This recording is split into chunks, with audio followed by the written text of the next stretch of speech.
નમસ્કાર. આયુર્વેદથી ઉપચારમાં આજે આપણે તેલ વિશે ચર્ચા કરીશું. જેમ એન્જિનમાં ઓઇલનું મહત્વ છે એવું જ આપણા શરીરમાં તેલનું મહત્વ છે. ઘણા બધા લોકો તેલ અને ઘીના ખૂબ વિરોધી હોય. તો મારો એનો પ્રશ્ન છે કે આપણા વડીલો ખૂબ તેલ ઘી ખાતા છતાં એમને કોઈ પ્રશ્ન નહોતો. શું કારણ? એની તેલની ક્વોલિટી સારી હતી. મહર્ષિ વાઘભટ્ટે જે વાયુના કારણે રોગ તેની સર્વશ્રેષ્ઠ ઔષધિ તેલ આપી છે. શરીર જાનામ દોષાણામ ક્રમેણ પરમ ઔષધમ બસ્તી વિરેકો વમનમ તેલમ ઘૃતમ મધુ તથા. તો તેલ શબ્દ તેલ ઉપરથી આવ્યો છે. તો એન્જિનનું ઓઇલ સારામાં સારું મનુષ્ય માટે ઓઇલ તો દેશી ગૌ માતાનું વલોણાનું ઘી છે. પછી કોઈ હોય તો કાળા તલનું તેલ છે, પછી સફેદ તલનું તેલ છે. તો અત્યારે આપણે રિફાઇન્ડ તેલ, ડબલ રિફાઇન્ડ તેલ ને બીજા ઘણા બધા તેલ ખાઈ તો એમાં 6 થી 12 પ્રકારના અલગ અલગ કેમિકલ વપરાય, જેના કારણે એમાં સેચ્યુરેટેડ ફેટ વધી જાય અને એ જ ફેટ શરીરના અલગ અલગ બીમારીનું કારણ બને છે. ત્યારે અત્યારે કમર ઘૂંટણ મણકાના દુખાવા જે વધ્યા છે એનું મુખ્ય કારણ છે તેલના બદલાવ.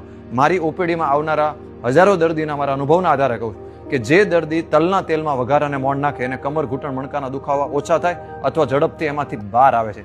તો આ વિડીયો સાંભળીને આપ સૌ આપના ઘરમાં આજથી પહેલું નિશ્ચિત કરો કે અમે તેલ રિફાઇન્ડ અને ડબલ રિફાઇન્ડ તેલ નહીં ખાઈ, દેશી ઘાણીનું કાળા તલનું તેલ અથવા તો શક્ય ન હોય તો શેલી બાકી ઘાણીનું સિંગ તેલનું સેવન કરશું.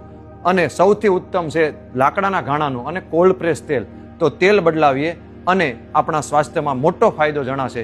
તો આ વિડીયોને વધારે લોકો સુધી પહોંચે અને આ વિડીયોને આજથી રસોડામાં આપણે પરિવર્તન કરીએ અને દરેકના સ્વાસ્થ્યનું ધ્યાન રાખીએ. આયુર્વેદથી ઉપચારમાં તેલ બદલાવો એવી મારી આપ સૌને પ્રાર્થના છે. જય આયુર્વેદ.